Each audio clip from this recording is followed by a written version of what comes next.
个部分呢，这个叶子就是我们阿美族呢常吃的野菜的一种。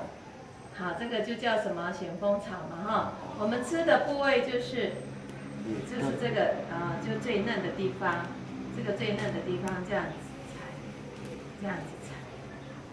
等一下你们就可以吃到哈，而且这个很容易长，在附近呢都是这种咸丰草很容易取得哈。接下来还有那个可以染的，还有洋葱哦，这个洋葱，它使用的就是什么部位？就是它的皮要剥下来，然后一样也要切细细的，然后一样它的做法都一样，这3种做法4种，好几种。反正我们看到的植物都是可以当染剂。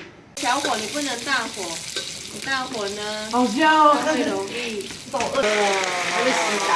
慢慢的来，没放水了，放水，放一点。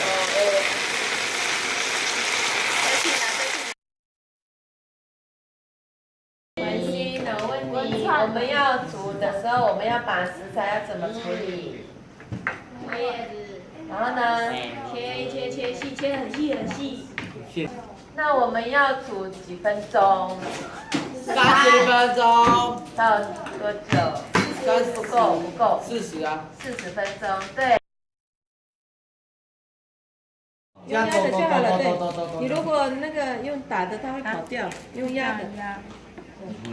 用打的就这么。你是说帮我玩这个，你知道吗？你知道为什么要玩吗？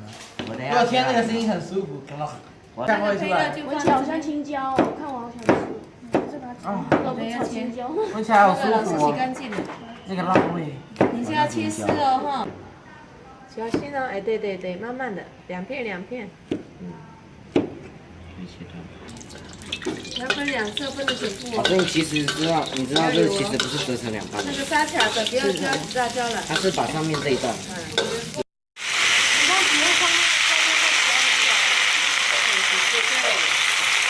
哦，你比我会煮菜的，在这里可以帮妈妈煮。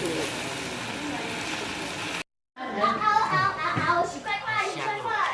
等一下先移开这个啦。那我写。